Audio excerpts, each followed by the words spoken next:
Hello everyone. दोस्तों, आज है 27 मई और 27 मई से बनने वाले सभी इंपॉर्टेंट करंट अफेयर्स हम इस वीडियो में कवर करेंगे। अगर आप इस वीडियो का पीडीएफ डाउनलोड करना चाहते हैं तो आप प्ले स्टोर से all India students community app को डाउनलोड कर सकते हैं। आपको लिखना होगा all India students community play store पर और वहाँ से आप इस ऐप को डाउनलोड कर पाएंगे और उसके साथ ही आप डेली के करंट अफेयर्स भी वहाँ सर डाउनलोड कर सकते हैं। अगर आप किसी बैच के अंदर एनरोल करना चाहते हैं जिसमें अगर आप मैथ्स में और रीजनिंग में पूरे में से पूरा लाना चाहते हैं तो आप लोगों के लिए कुछ कोर्सेज भी वहाँ पर अवेलेबल है जो आप ज्वाइन कर सकते हैं। दोस्तों, आगे बढ़ने से पहले आज का motivation, the key to success is to focus on goals not obstacles. जी हाँ दोस्तों, अगर आप अपनी ज़िंदगी में सफल होना चाहते हैं तो आपको अपनी मंजिल पर ध्यान देना है, ना कि उस मंजिल के बीच में आने वाली रुकावटों पर। और दोस्तों, किसी ने क्या सही कहा है, क्या सफलता पाएगा वो जो निर्भर है गैरों पर। जी हाँ दोस्तों, क्या सफलता पाएगा वो जो निर्भर है गैरों पर। मंजिल तो उनके कदमों में है जो चलता है खुद के पैरों पर। मंजिल तो उनके कदमों में है जो चलता है खुद के पैरों पर। आज का पहला क्वेश्चन है, किस राज्य ने कोरोना पॉजिटिव रोगियों को स्वस्थ रखने के लिए आयुष घर द्वार कार्यक्रम शुरू किया है। तो अभी जो है हिमाचल प्रदेश द्वारा, किसके द्वारा, हिमाचल प्रदेश सरकार द्वारा आयुष घर द्वार कार्यक्रम शुरू किया गया है। इसके तहत क्या होगा कि जो कोरोना पेशेंट्स हैं और जो बहुत ज़्यादा सीरियस कंडीशन में नहीं है उनको होम आइसोलेट किया गया है और उन होम आइसोलेट रोगियों के लिए योग को बढ़ावा दे रहा है हिमाचल प्रदेश सरकार, ताकि उनको शारीरिक और मानसिक रूप से तैयार किया जा सके। और आपने देखा होगा, अगर आपको कोरोना से लड़ना है तो आपको शारीरिक रूप से ही नहीं मानसिक रूप से भी तैयार रहना होगा। तो इसीलिए हिमाचल प्रदेश ने अपने यहाँ पर आयुष घर द्वार कार्यक्रम की शुरुआत की है। अब आयुष से आपको एक दवाई का भी नाम याद आया होगा। इस दवाई का नाम है आयुष 64। ये भी कोरोना पेशेंट्स को दिया गया था। दरअसल में जब कोरोना का अभाव था उस समय हमने इस दवाई का इस्तेमाल किया। वैसे ये दवाई मलेरिया में यूज होती है, आयुष 64। अब बात हिमाचल प्रदेश की हुई है तो हिमाचल प्रदेश के बारे में अगर मैं बात करूं, ये कितने राज्यों को टच करता है, तो कहीं ना कहीं आपको इसकी सीमा उत्तर प्रदेश, हरियाणा, पंजाब और जम्मू कश्मीर से लगती हुई नजर आएगी। हिमाचल प्रदेश वो राज्य है जिसने ई कैबिनेट लागू किया था और ये ई कैबिनेट लागू करने वाला भारत का पहला राज्य बना था, ई कैबिनेट। वहीं पर अगर मैं बात करता हूं कि 100% एलपीजी कनेक्शन देने वाला राज्य कौन सा है, तो वो भी हिमाचल प्रदेश ही है। आगे बढ़ते हैं और अगला क्वेश्चन है हमारा कि बताइए किसके द्वारा migration and development brief report जारी की गई है। अब migration and development brief report क्या है, मान लो आप इंडिया में रहते हो और कल जाकर आप अमेरिका में कमाने लगे, क्या करने लगे, कमाने लगे, और वहां से आप कुछ पैसा भारत भेज रहे हो, ठीक है, अपने परिवार के लिए, जिसको रेमिटेंस बोला जाता है। क्या बोला जाता है, रेमिटेंस। तो इसी के जरिए, इसी के लिए हर साल 6 महीने में, मतलब एक साल में 2 बार और 6 महीने में 1 बार वर्ल्ड बैंक, कौन, वर्ल्ड बैंक जो है इस रिपोर्ट को जारी करता है, migration and development brief report. इसके तहत ये बताया जाता है कि कहाँ के देशवासी कहाँ पर रह रहे हैं और कितना पैसा वो वहां से अपने देश भेज रहे हैं। और इस पैसे को प्राप्त करने वालों में, रेमिटेंस को सबसे ज्यादा प्राप्त करने वालों में नंबर 1 पर है हमारा देश भारत।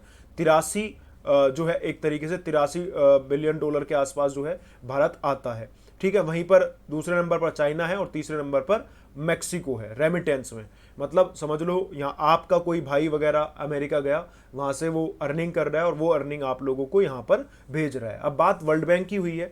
वर्ल्ड बैंक का कैपिटल क्या है, वॉशिंगटन डीसी। और वॉशिंगटन डीसी किसका कैपिटल है, अमेरिका का भी कैपिटल है। और कल भी मैंने बताया था वॉशिंगटन डीसी में किन 2 संस्थाओं का हेडक्वार्टर है, इंटरनेशनल मॉनेटरी फंड, अंतर्राष्ट्रीय मुद्रा कोष, और वर्ल्ड बैंक। इन सब का हेडक्वार्टर आपको वॉशिंगटन डीसी में मिलेगा, ठीक है। और वॉशिंगटन डीसी अगर आपसे पूछे किस नदी के किनारे है, तो पोटोमैक नदी के किनारे ये स्थित है। वहीं पर किस सम्मेलन द्वारा वर्ल्ड बैंक का जो है स्थापना किया गया था, अगर आपसे पेपर में ये पूछे कि वर्ल्ड बैंक की जो स्थापना है वो किस सम्मेलन द्वारा की गई, तो ये ब्रेटन वुड सम्मेलन हुआ था 1944 में, उसके द्वारा इसकी जो है स्थापना की गई थी। इस समय वर्ल्ड बैंक के प्रेसिडेंट कौन है, डेविड मलपास। डेविड मलपास जो है वो प्रेसिडेंट है। और वहीं पर एक और रिपोर्ट है जो वर्ल्ड बैंक जारी करता है और इस रिपोर्ट का नाम है ease of doing business report, और ये 2020 की जारी की गई थी वर्ल्ड बैंक द्वारा। और उसमें जो टॉप पर रहा था वो न्यूजीलैंड रहा था और भारत की rank ease of doing business index 2020 में 63वीं रही थी। कौन सी? 63rd। बढ़ते हैं अगले क्वेश्चन की तरफ। और लास्ट पे कौन रहा था? सोमालिया। सोमालिया। नेक्स्ट क्वेश्चन की तरफ बढ़ते हैं और नेक्स्ट क्वेश्चन है हमारा कि बताइए 16 मई को किसे अंतर्राष्ट्रीय अजय स्वर्ण पदक प्रतिष्ठित सम्मान दिए जाने की घोषणा की गई? तो 16 मई को अंतर्राष्ट्रीय अजय स्वर्ण पदक प्रतिष्ठित सम्मान दिए जाने की घोषणा की गई है। किसको? तो इसका जो करेक्ट आंसर होगा वो होगा रमेश पोखरियाल निशंक। रमेश पोखरियाल निशंक जो कि हमारे शिक्षा मंत्री भी हैं। कौन है? हमारे शिक्षा मंत्री है रमेश पोखरियाल निशंक। और इससे पहले इस मंत्रालय का नाम मानव संसाधन विकास मंत्रालय हुआ करता था, लेकिन फिर न्यू एजुकेशन पॉलिसी लॉन्च की गई और कस्तूरी रंगन की सिफारिश पर ये जो है न्यू एजुकेशन पॉलिसी लॉन्च की गई थी। अच्छा, रमेश पोखरियाल निशंक ये कहाँ से चुनाव लड़ते हैं? ये जो है हरिद्वार से चुनाव लड़ते हैं और हरिद्वार एक बार उत्तराखंड के सीएम भी रह चुके हैं। और अभी हाल ही में इनको कनाडा का सर्वोच्च सम्मान भी दिया गया था। कनाडा के सर्वोच्च सम्मान से सम्मानित किया गया था रमेश पोखरियाल निशंक को। ठीक है, और इन्होंने कौन सा पुरस्कार जीता था कनाडा का? साहित्य गौरव पुरस्कार जीता था कनाडा का रमेश पोखरियाल निशंक ने। और अब बात उत्तराखंड की हुई है तो कल भी मैंने उत्तराखंड के बारे में आपको बताया था। मिशन हौसला उत्तराखंड पुलिस द्वारा शुरू किया गया। एक दिन की सीएम बनी थी यहाँ पर सीएम सृष्टि गोस्वामी। ठीक है, तो ये सारी चीज़ें आप याद रखेंगे। बढ़ते हैं अगले क्वेश्चन की तरफ। नेक्स्ट क्वेश्चन है, हाल ही में विश्व थायराइड दिवस कब मनाया गया? तो हर साल वर्ल्ड थायराइड डे ये मनाया जाता है 25 मई को। और इसकी शुरुआत कब से हुई थी? 2008 को इसकी शुरुआत हुई थी। तो हर साल विश्व थायराइड दिवस मनाया जाता है कब? 25 मई को। नेक्स्ट क्वेश्चन की तरफ बढ़ते हैं। नेक्स्ट क्वेश्चन है, हाल ही में किस राज्य ने संजीवनी परियोजना की शुरुआत की? तो अभी हाल ही में संजीवनी परियोजना की शुरुआत की गई है हरियाणा द्वारा। किसके द्वारा? हरियाणा में भी कहां पर शुरुआत हुई? करनाल से इसकी शुरुआत हुई है। और करनाल आजकल चर्चा में था। करनाल से आपको याद होगा कुछ दिनों पहले जो है क्या शुरू किया गया था? कोरोना रोगियों के लिए जो है आयुर्वेदिक टेलीमेडिसिन सुविधा शुरू हुई थी हरियाणा के अंदर।